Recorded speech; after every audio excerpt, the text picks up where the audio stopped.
In the previous episode... I'm Ash from Deluxe City. Baggers watch out, can't beat me. Looking for trouble? Better not lie. I'm a cool dude, pretty fly for an Asian guy. Hello again. So, we're making our decision? Right, so... if I can't kill him right now, then I want to make him like me, because so far that's not going very well for me. I don't know if you can see it. There you go. Easy. So, I think that one would make him happy with me, right? That one would, if he she's like, oh my god, he's so perceptive, blah blah blah, so. You keep asking me about my work, yet you haven't said a single word about yours. Oh god. Oh yeah! It went up. That's not fair. Both you and Zach have literally disappeared off the face of the earth. An over-exaggeration, but changing the subject to something else is still better than outright lying to him. Besides, it never works with him. Knew it. I'm not sure if it's because I'm just bad at it or because he's just really very good at his job. He doesn't answer immediately, only momentarily shifting a glance over me and returning it back to the road when he has to make a sharp turn. 1 second, what is his job? Okay, never mind. Outside, the sun has already started its descent, casting a vibrant orange glow on the tall buildings. Wait. It's October. Okay. Just apparently sunsets at like 3 p.m. because she finished... Timeline quickly. She had a concussion at like 10 a.m. Showed everyone around at like midday. Then at like 1-2, Rose tells her to leave, which is when Ash is there. So I'm assuming it's like 4. So I guess that might be sunset in October? Yeah, no. I wonder how long before we reach the venue for Zach's film. Checking the street signs outside, it appears Ash has taken the longer route. Odd, but he's probably trying to avoid the rush hour traffic. Didn't we just talk a week ago over chat? Didn't you just... what? That's different. Linking your awful memes in the group chat box every morning isn't exactly a conversation. Never tell your friends their memes are bad. Excuse me, I don't hear you calling them awful while you're laughing at all of them. Shut up! And you aren't answering my question. That earns him a soft punch to his arm. Never punch the driver. I did laugh at them, but I'm not going to give him the satisfaction of knowing that I find most of them funny. It'll only make his head bigger, stupid Ash. Alright, lay off on the abuse. Remember that case I mentioned before? We've been trying to pin the bastard down, but it required more work than we anticipated. The guy's slippery like that. We got some good lead months ago. Right, that's wrong. We got some good leads months ago. He recounts what he's been doing in the time we haven't seen each other. His usual work, the occasional small investigation, and the big case he's been stuck working on. Stuff he couldn't mention in the brief time we catch each other online. Although most of it are the trimmed down version, only things he can tell, he has always been careful about that. Even in the way he spins his answers to my questions, just enough to satisfy my curiosity, but not enough to paint the whole picture. At one point, his voice takes on a strained tone when he mentions something about the big case. But I don't dwell on it much. That's normal, right? I mean, who wouldn't be frustrated if you couldn't bring someone to justice because they kept slipping out of your fingers? If I were in his shoes, I'd definitely lose my mind. Okay, so... Ash is a detective. His stories never cease to be entertaining regardless. If things weren't the way they were back home, maybe I would have considered taking on the same job as him. Girl, you're like not perceptive at all. Well, nope, not really. Mama would never allow that. But the idea is still there, along with countless others I've let go. Someone's having a midlife crisis. Time passes quickly between us in this manner, and before I know it, we're already at the movie house. A small crowd has already formed in front of the theater when we arrive. The Lift Fest, short for Luxembourg Independent Film and Theatre Festival, attracts a bigger crowd annually, and this year is no different. I've only been to a few indie film screenings with Zach, so I'm not an expert on the matter. But I know that for people hoping to make a break in the industry, getting your film recognized by a local event like this is already a big deal. Especially for a newcomer like Zach. He hasn't even won an award, but just getting a confirmation letter that the festival committee wants to include his movie in this year's lineup already put a grin on his face for weeks. Right, I'm gonna say this right now. If we have to watch the whole movie, I'm skipping it. Speaking of the guy, he's impossible to miss. At 6 feet, he appears to loom over most of the moviegoers, and with his large build and heavy voice, it's no surprise when people give him a wide berth as they pass by. It's often easy to mistake him for someone intimidating at first glance. I did back when I didn't know any better. Ash did too, I heard, once, early in their friendship. Oh, there's Zach! Hey, you guys! Long time no see! Zach's face lights up with a smile of his own. He moves towards us with careful steps, taking a significant effort to make himself smaller so as to not bump or accidentally hit anyone. Typical Zach. As he nears, Ash casually raises his hand in greeting and... Sup, Z-Man, my main man. What's crack-a-lackin', my homie? That was so cringe. The awkwardness that descends within the immediate vicinity of our small group is palpable enough. Somewhere to our left, a girl giggles, and only then do I become aware of my mouth hanging open. I'm almost amazed how Ash can say that out loud with a straight face! Almost. Considering his track record, I should be used to it now. Zach seems to be. He doesn't seem to be. Yo, stop trying to act black, Ashton. And you're the only one who calls me Z-Man. There's fondness underneath his exasperated tone. If there were any other person, he'd likely be offended, but years of friendship and familiarity have made those words harmless to the other's ears. Or at least enough for both to take it in stride. It's been a while, Zach. I hope you didn't get into trouble again. Not much to get into trouble lately without you, I'm afraid.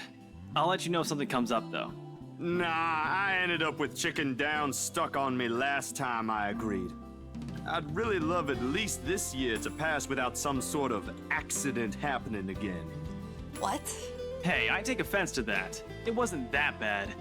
You really have no idea. A beat passes. And then Zach laughs. Hey, I'm kidding! You know you can always count on me. It's a story only the two of them are privy to. Every now and then, Ash will enlist Zach's help on something.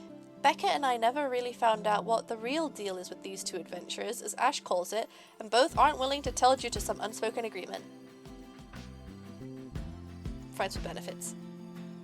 She insists that if it's Ash, it's likely not something illegal or life-threatening. I tend to believe her on that.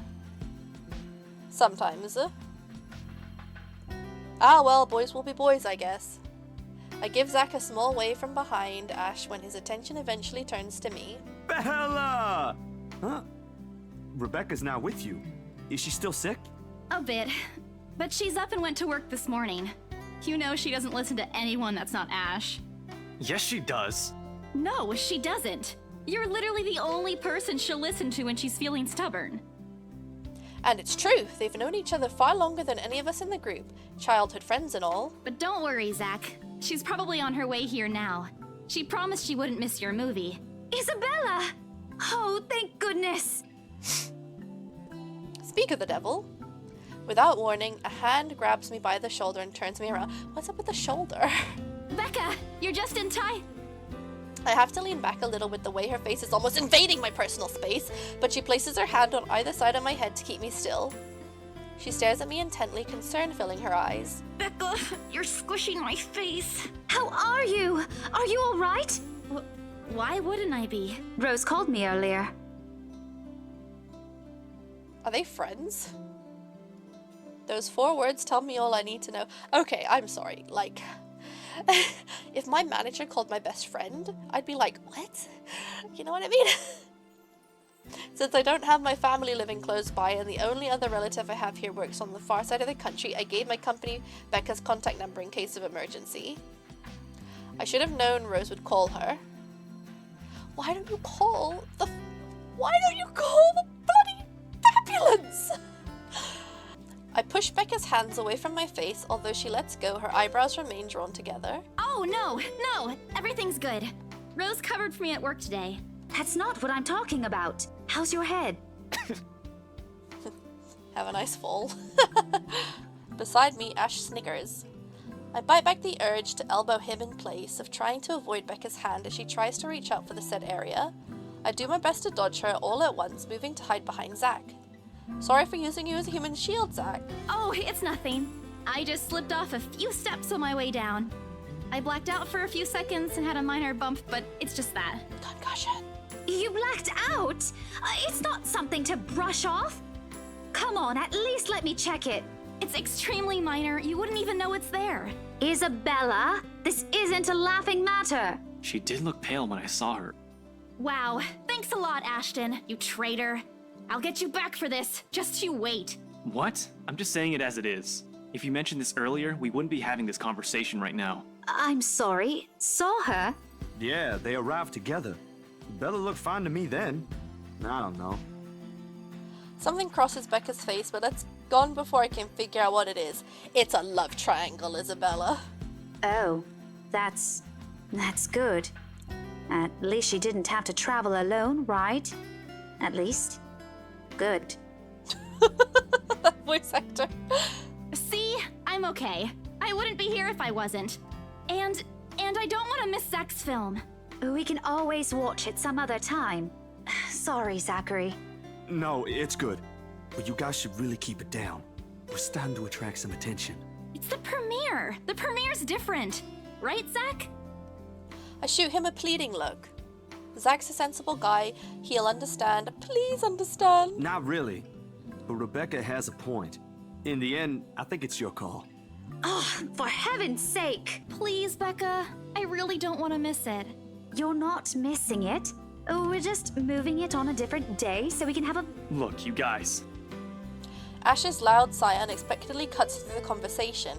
He's pinching the bridge of his nose, very anime-like, as he speaks, something he usually does when he's getting impatient. If she says she's okay, then there's nothing we can do about it.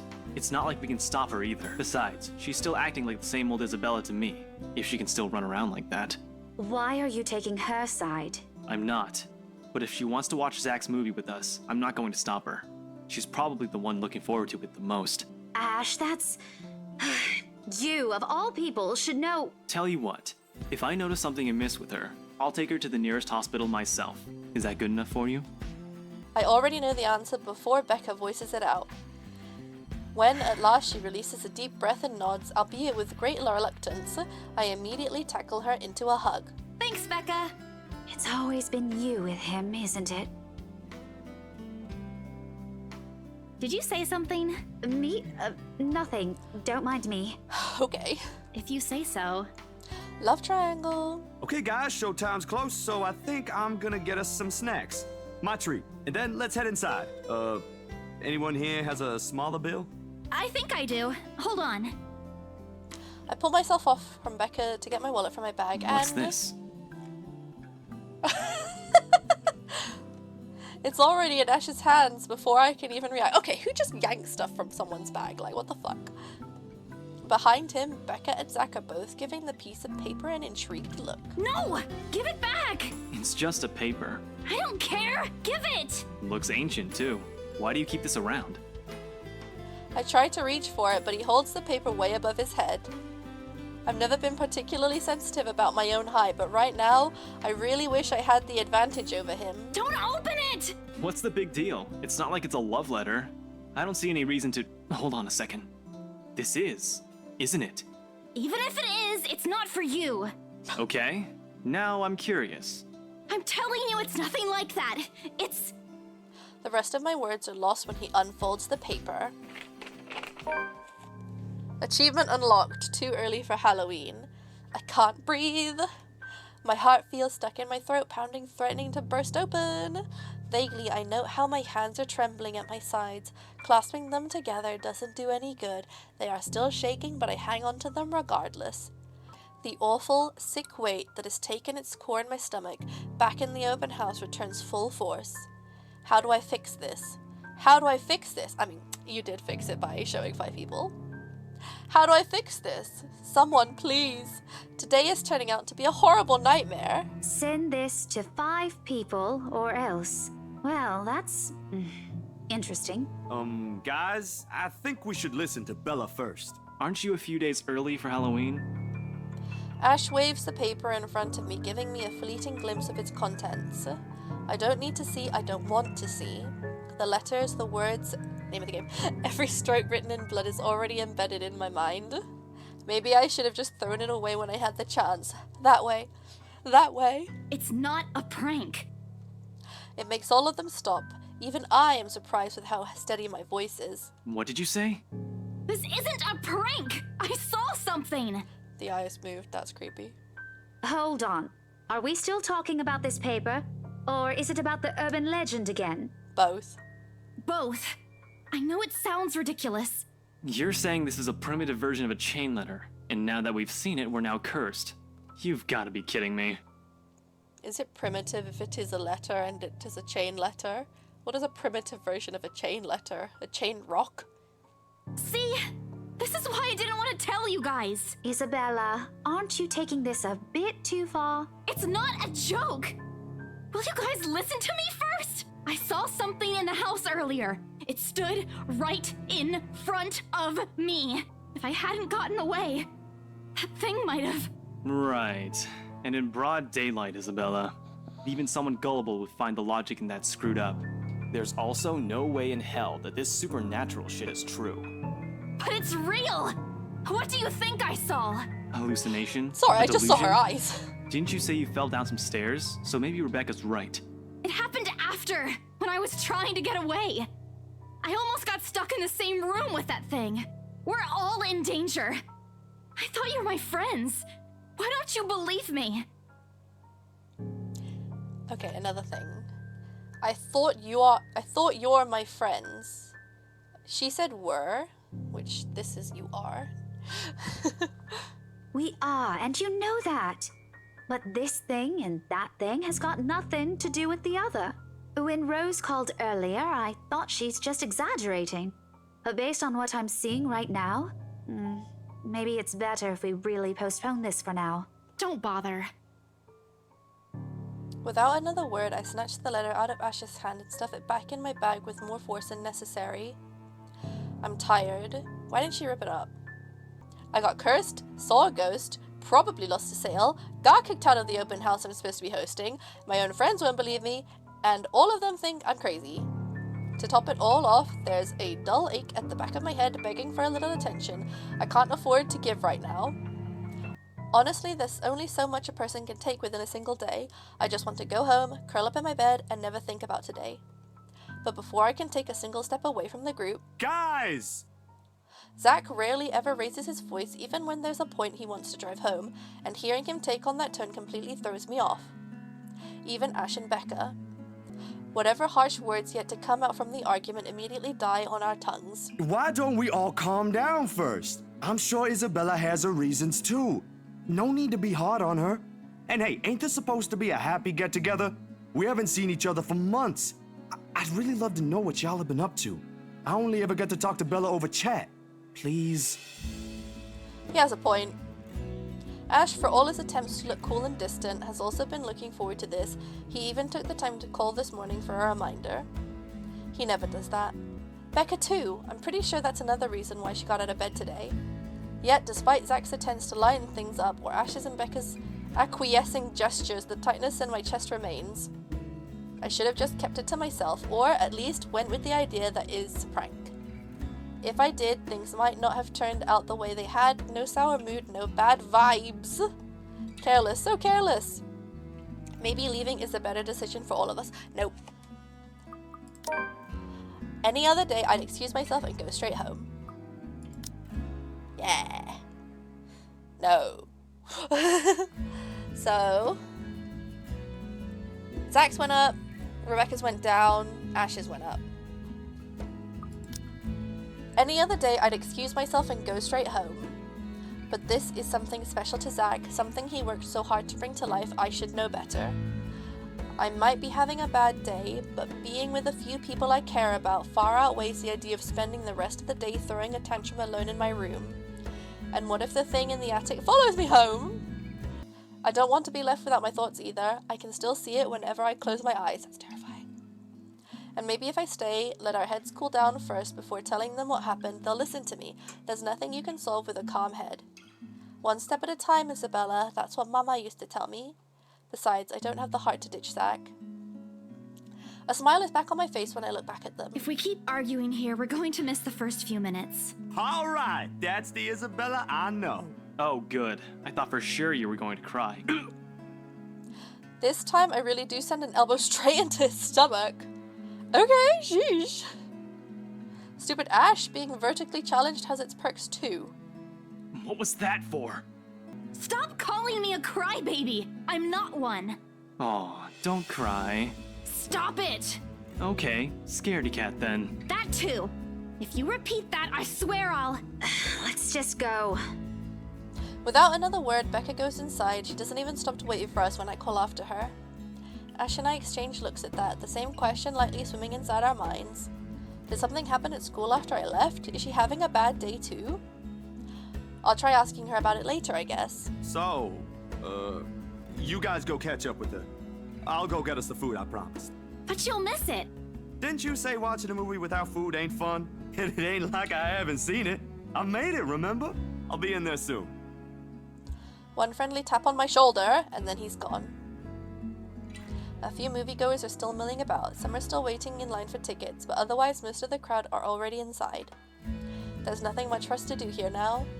Not a word of protest comes from me when Ash gestures for the two of us to head inside. And then? Are you sure it wasn't one of the cleaning crews? Absolutely sure.